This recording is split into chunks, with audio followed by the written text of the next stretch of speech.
mengancam pertahanan negara jangka panjang. Justru sistem politik kapitalis ini bukan demokrasi kalau menurut saya. Ini dekorasi politik. Kalau dekorasi politik berarti tidak ada guna-gunanya. Hanya sekarang belo-belo saja ini.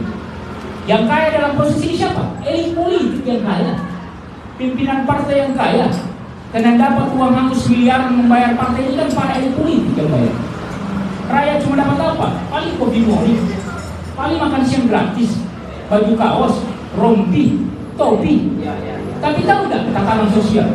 Tabrakan semua orang, berkelahi orang semua muncul sampai hari ini yang kemarin 5 tahun sudah selesai. Tim-tim sukses masih mau berkelahi sampai hari ini. Lihat itu timnya Prabowo dengan timnya Jokowi masih bertengkar sampai hari ini. Padahal ini sudah mau selesai tinggal berapa bulan Jokowi jadi presiden. Apa artinya itu? Pilpres, pilkada, sistem langsung ini tidak cocok dengan negara kesatuan Republik Indonesia. Yang mana yang cocok? Kembali ke ideologi negara, sila keempat. Ini teman-teman ilmu dua ini. Sila keempat itu kerakyatan yang dipimpin oleh hikmat, kebijaksanaan dalam permusyawaratan dan perwakilan. Itu sistem politik Indonesia yang jelas yang dibikin oleh Founding Father. Apakah lancar? Permusyawaratan, perwakilan. Itu sistem politik yang kita. Jadi kalau kita pemilihan politik atau memilih pemimpin bermusyawarah saja. Bermusyawarah. Nah, kita di sini berapa orang? Hampir 20-30 orang. Kita bermusyawarah. Siapa di sini ketuanya? Sepakat. Kalau sepakat kita kumpaha yang ketua, sepakat. Kalau kita tidak sepakat kumpaha dengan Dedi atau dengan saya, kita perwakilan. Meja 1, meja 2, meja 3, meja 4, meja 5, meja 6. Berarti berapa? 6 orang yang maju suruh masuk ruangan pemilihan ketua. Permusyawaratan perwakilan. Dalam ideologi negara harusnya ini menjadi sistem politik. Apa artinya? Nah, sekarang tokoh-tokoh lagi pada gelisah, kembalikan katanya ke Undang-Undang Dasar 1945. Itu berarti apa? Substansinya Pancasila sila keempat itu sistem politik. Sekarang kenapa salah? Ya, kalau ada bahasanya teman-teman di Jawa itu ada istilah kuala. Kalau saya tidak boleh pakai itu karena kita ini orang Muslim, tidak boleh percaya namanya kuala. Yang kita percaya adalah kalau ada sudah dipikirkan yang bagus oleh Founding Father, yang kemudian tidak salah dalam substansi perjalanan negara, harusnya itu kita pakai.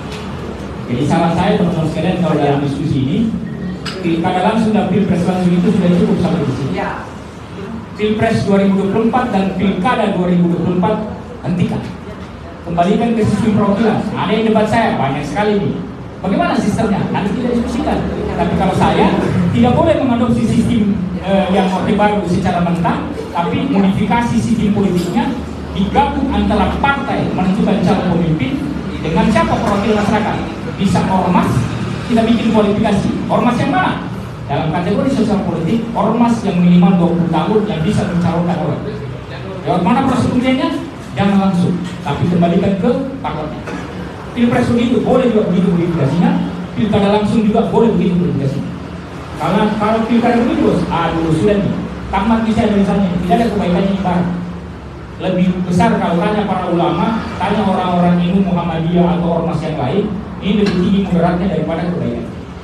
Yang terakhir sekalian, nah, kisah flashback pilgub atau pilkada kita yang kemarin itu menjadi pembelajaran. Setuju saya, orang Sulsel harus menjadi bagian diri sendiri. Ya. Kalau istilah kingmaker bagi saya, ya nanti kita lihat. Tapi menurut saya kingmaker itu tidak ada substansi.